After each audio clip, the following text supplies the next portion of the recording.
Will we see the land of Dawn the last time for this series, or will we see another Land of Dawn game? Let's see.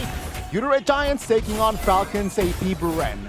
And we see right now for Red Giants, they are really on the aggressive side, specifically in the middle lane.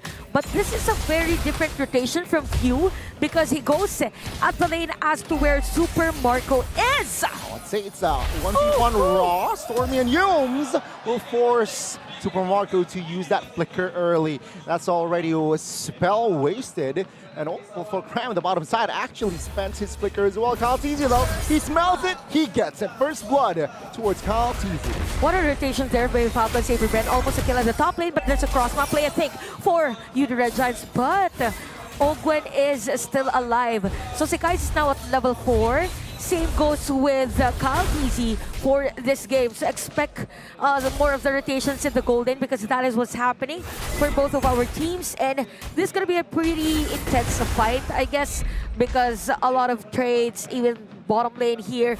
But Cram, he needs to be careful against the Flapteezy and Kaltizi.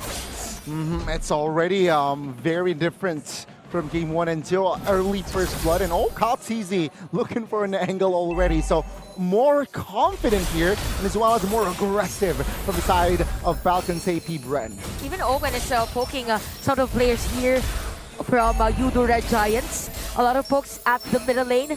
So they are positioning themselves in a way that they could get a kill, but we have Kaltizi as well for Falcons AP BREN. Yeah, I mean, Shadow Kill will secure that, but Sekais will secure that kill as well. Both kills here towards both respective junglers. But for Owen, he used his flicker already. So this is going to be a long turtle fight again for both of our teams. And they want to have those post fours be at level 4, specifically for Stormy, who is still at level 3. Again, because of the aggression that Falcons AP BREN has been doing against them, the rotation isn't that continuous for YRG. And yep, we have Yumes here already for the vision, but for Falcons AP BREN, there is Few and Flapteezy.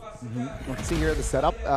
Jungler levels, yeah. Kaltizi at level 6, for Skies level 6, so they are at same level now. Falcons AP BREN, they might look for an opening with Ogwen. Looking to hold on towards that flicker just yet though. Well, let's see here, Skies finds it. Penalty zone towards the backside though. It's connects on towards still. But it seems like Red Giants, they're ready to fight as well. Ogwen displays towards the backside, knocks up, Ogwen falls. That is a very nice lantern flare usage there from Stormy. And it's more of the continuity in terms of setting up a play for Red Giants that made them win that turtle team fight against Falcons AP BREN. So a little bit of delay on the reaction from Falcons AP BREN, hence YRG secured that one. But yep, Flapteezy, you have 3 players at the bottom lane. Flapteezy is not sure here, no flicker. So it seems like with the airborne, Flapteezy will not able to survive. And Sekais finds the extra 200 gold. Grama though will be the trade. So both XP laners will fall in the bottom side of the map. But still better trade from Red Giants because you have 2 players with assists because of that kill against Flapteezy. But it was a nice reaction from Few at the time.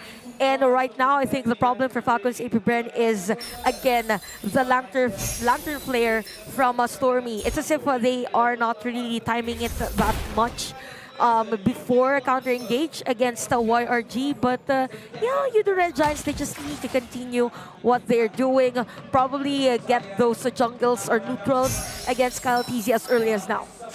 Well, Red Giants here looking for an opening, perhaps in the mid. Final Flash Few now use the flicker. Oh, good onwards, on towards Ogwen, and the damage will come through towards Few. Ogwen and Few falls in the mid. Shadow Kill, a desperate one, but Kaltizi will be able to get out with that quad Shadow. Now Flapteezy with the penalty zone will deal damage towards Stormy and Yu. Super Mario a little bit late, but Red Giants, they were able to get out and disengage. Okay, so for Super Marco, I thought he's gonna dive under the turret with the 2 players already low on life from Red Giants, but it's more of the discipline for him. Again, for Red Giants, nice usage of skills. They were very sustainable at the middle lane. That's why Falcons AP BREN, they need to speed things up and take objectives. Hence, they are at position. Stormy, a little bit late there. A little bit late for the backup. but the turtle now will fall to the hands of Falcons AP BREN. Yep, Falcons AP BREN, they have found compensation, but man, the guys will not stand idly by. They will take the first structure in the game. That is a very nice cross-map play from Udo Red Giants. I mean, keep up on those setup plays from Falcons AP BREN. They're not giving them the chance to win on team fight. And if ever there's gonna be a play from Falcons AP BREN, there's a counter on other lanes. So I really like how Cram is playing on this game because it's as if he is the initiator from Udo Red Giants, and then there's gonna be that follow-up setup play from Yumes, and Stormy is doing a great job on that Yujin play, and I heard the conceal from YRG. Yeah, the Red Giants they want to set things up in the top lane. Oh, good! His placement there on towards FLAPTZ, and he will be forced to use the flicker. The damage will follow Innocent with the Shaman Force, dealing a lot of damage, immobilizing Oakwood as well. And Graham secures it. Shadow kill towards the backside, will not be able to find anyone. Good onwards, on towards FLAPTZ in the backside, though Graham will deal a lot of damage and also takes a lot of damage. FLAPTZ will fall into the hands of the jungler as well. At the end, it's a 3-for-1 in favor of the Giants. What a nice play from Udo Red Giants. Even a buy time, by the way, from Cram, but middle lane. Unstoppable already for Sikais, but Stormy's gonna be down. Super Marco running for his life.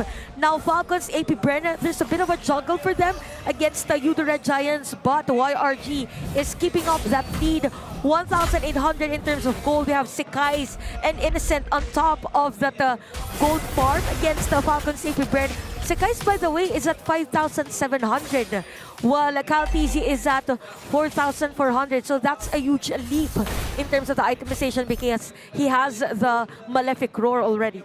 Oh, that's more damage already, right? And 7 minutes in, what a recovery by Udo Red Giants. Cram, though, will take a lot of heat here with the crowd control and damage. FLAPTZ will be able to take him down the middle.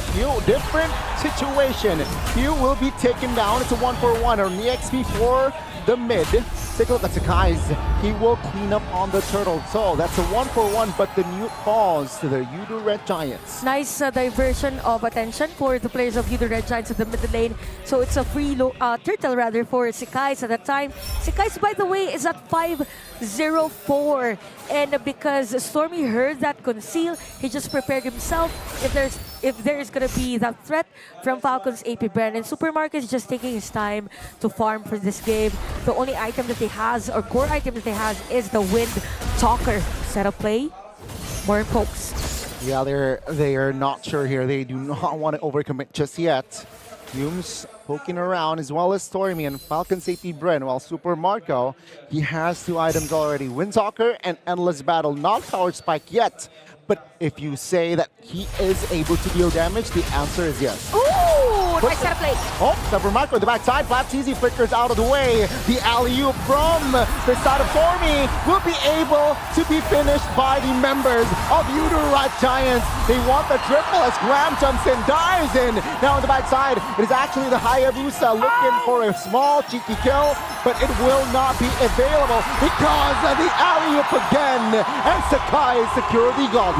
That is going to be a wipeout also for the side of YRG, hence them taking this turret at the middle lane. So things are looking good for YRG. The layering of skills is there.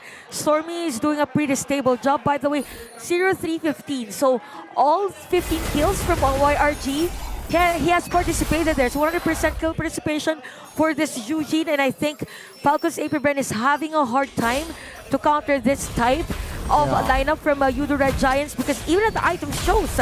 So we have the Thunder Belt already for Cram, Road to Dominance Ice, and even for Falcons AP BREN, they can even peel the shield and even the HP bars here of Udo Red Giants. And because of the team fight, from 2,000 gold lead and now 7,000 for YRG. Things are not looking good here for Falcons AP BREN. Udo Red Giants, can they keep up here to stay in the series? The Lord. Yeah, the first one will be taken for the side of Udo Red Giants. Also, it's kind of hard for Falcons AP BREN to counter-engage because Yums is always one step ahead against Falcons AP BREN. Even Yu is having a hard time to place that Eternal Guard, right? So we have the Lord now for Udo Red Giants in the middle lane. Oh, good pull there, and even the damage comes through for CalTZ to be taken down. And now this is the first Lord, but Falcons AP BREN, they're a man down. Will they be able to defend their inhibitors? After that, we have the Holy Crystal ready for Innocent. So 70 seconds before CalTZ is alive, but it's just the first turtle of the game. Falcons AP BREN struggling to defend. Final flash on towards you. FALCONS holding on. Now he will look and run, trying to survive from Innocence as he claims the unstoppable hill here. Udo Red Giants still stands with 5, and with that, they will be satisfied in taking the mid base turret. Definitely, there's a huge lead in terms of the items and even the levels here from our players. Sekai's is at level 15, while CalTZ is at level 13. So we are still at 11 minutes of the game, very far from that equilibrium moment. So for Falcons AP BREN, it's kind of hard for them to defend since Udo Red Giants is more on the aggressive side. Yeah. But they have the kit as long as there is a nice I'm offended play from Ogwen and then finish it with a penalty zone. YRG, they're just jumping against FCAP. Yeah, this is very different from game 1 and 2 because Udo Red Giants, they now are dictating the game. FCAPs, they are playing us Udo Red Giants' game. It's very different from game 1 and 2. And take a look at the tempo control from Udo Red Giants as well, right? You know what? There's no objective on the board. Let's slow it down. And even at the items here for Stormer, there's no slowing down. Even bought that Brute Force breastplate and then the glowing wand. So they just want continuous damage against the FCAP. And we don't have... Okay, we have the Dominance Eyes for Ogwen, but at the same time, it's really hard for Ogwen to be up front because even Innocent is almost close to that full item. Yeah. So probably Road to Blood Wings after this Holy Crystal and even the Feather of Heaven. And with that, it's very nasty, right? With the Blood Wings, extra shieldings, it will be trickier to take Innocent down. And yeah, I mean, if we're talking about Ogwen, it's very hard for this Ruby to even stay in the front lines. Why? Because there is Stormy. That Zushin is just so annoying that can displace you and put you in a position that you don't want to be in. Yeah, that's true. And you can see right now the Lord has spawned for this game. Now, Udo Red Giants, they have the upper hand for the positioning. It's really hard for Ogwen to be up front. Even Flappies is having a hard time. Sometimes he uses the penalty zone and the flicker is used to back away against the players of Udo Red Giants, not the other way around. So there's going to be an error from Udo Red Giants. Probably it's going to be having Stormy up front and take all the damage from Falcons AP BREN. See, well, Falcons AP BREN be able to contest CalTZ level 14. Of course, Sakai is level 15. Oh, I'm offended. Flicker, though, will connect on towards one. Sakai secures the Lord, but Cram will be the trade. Will they want more as Flap sees he caught? Flicker is out, but the damage will come through, and Flap will fall. It's a 1-for-1, and Lord falls to the Giants. This is going to be difficult here for Falcons AP BREN. Since the Lord has already spawned in the middle lane, there's no added layer of sustain for Falcons AP BREN, although they have Ogwen. But it's kind of hard because they're still waiting for that Eternal Guard from a few, but depending if CalTZ will get a kill. To extend the series, will this be it? Now let's see, Ogwen receiving a lot of damage. Super Marco, CalTZ in the backside will be able to escape, but Stormy falls in the process. Sakai trades and